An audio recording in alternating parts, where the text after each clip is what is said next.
Welcome back, everybody. Once again, we're still here with Fort Carson's 3BCT 4th ID, Alpha Battery 329, and we're here in the PRT building, and we're going to talk to now to Second Lieutenant Michael Bailey.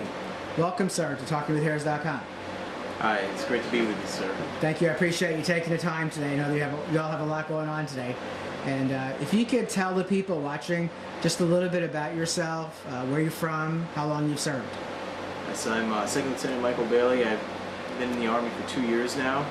I'm from South Burlington, Vermont, one of the greatest states there is. And I'm proud to be here in Iraq with Alpha Battery 329 Field Artillery of the 4th Infantry Division.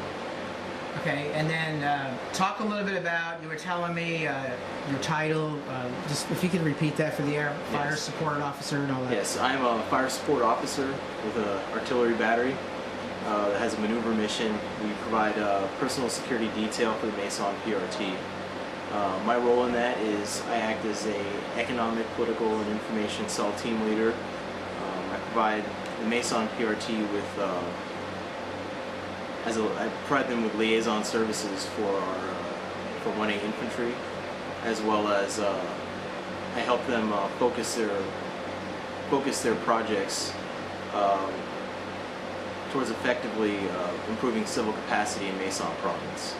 Is this your first deployment? This is my first deployment. Okay. Talk a little bit about what it was like when you first got here. I know there's been a lot of improvements here at Garryowen.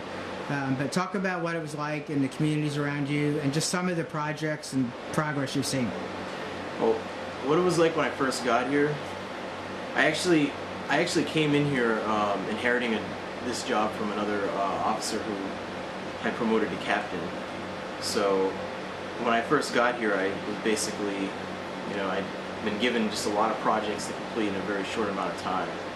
I came here in a kind of like a spurt of projects because the Maison PRT is beginning to switch over from your traditional brick and mortar projects towards actually conducting projects that will empower the local government, basically by allowing them to take a lead. So instead of building stuff for them, we're going to provide them with the ability to build it themselves.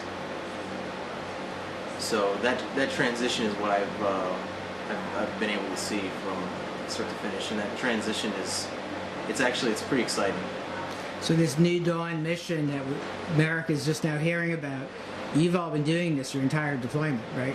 We've all been doing this our entire deployment. When we first got here, we were considered a brigade combat team, even though we were in an advise assist role. And now, well, starting September 1st, we will be officially in an advise and assist brigade. For me, that has a personal significance because I come from a military background. I have family members who have served tours. I have friends that have served tours and lost their lives here. And for me, it's just nice to see that the transition from Operation Iraqi Freedom into New Dawn, and to see that we're actually successful here. I'm sorry to hear that. Sorry for your loss. We've lost a lot of people here. I know I have some Gold Star families that email me, and they're just so glad to see these stories coming out. At least it gives some meaning. It shows there's progress that's been made. Something good has come out of it. But it's never easy to lose a loved one now. Yeah. Okay. So you actually, when you said you go out with the missions, right? Yes. And the Iraqis leading the way now with these missions, because we've been hearing a lot about that. The Yes. IPs. The IPs now, as per the security agreement, when we go out, the IPs will actually escort us through the city. It's good to see them take a more forward role in the patrols, and we don't go out without them now. Okay. Do you have any particular projects that you'd like to share with our people watching? We've got quite a bit going on. Currently now we're beginning to begin a pedestrian bridge that will be built in the city of Maymuna. The interesting thing about this pedestrian bridge is we're not giving the Iraqi government a scope of work or plans to build a bridge. They're providing us with that information, and and we won't be providing the contractors or the engineering companies that are going to build the bridge with that information. They are going to actually develop this bridge from ground up and build this bridge from ground up. So this is an Iraqi project, and what you're doing is what we've been hearing. You're assisting Yes. every step of the way. This is an Iraqi project, and they are going to build it from ground up. They're going to design it, and it will be the Iraqis. This project will be completely Iraqi. Okay. Change the subject just a little bit. The heat. You know, my mom was talking to me the other day. She said, Robert, it's 105 degrees. It's in Abilene, Texas. And I said, Mom, it's over 120 here. I mean, it's hot all the time here, isn't it? Oh, it's burning hot. Yeah, I grew up in an area where 80 degrees is considered hot. 90 is a heat wave. Yeah. So when I first put boots on ground and looked at a thermometer and saw it was 130 degrees outside, it just almost knocked me down. It's like walking out to a furnace, especially when you've been in air conditioning. It's like you walk out, it just slams you in the face almost. Oh yeah. And it burns a little bit. Well, Vermont is beautiful. All of New England is beautiful. I mean, definitely. Okay. Was there anything else you'd like to share with the American people? Again, we've been hearing about, on the news, the combat troops are all coming home, but you're all here. And so about continuing to support you all and the replacements that come in when you go home. Yeah, the continual support. I've been very lucky where I feel my home community in Vermont and my friends and family have supported me very well here. There was a little bit of, it was misinterpreted by the meaning of the troop level agreements, and that's actually something that kind of struggled with my family because, my mom saw on CNN, last troops leave Iraq, so she thought, it was going to be a surprise. I was trying to, right. Not give her very much information about it to surprise her that I was coming home, and explaining to her that I wasn't coming home, that I still had work to do here was very difficult.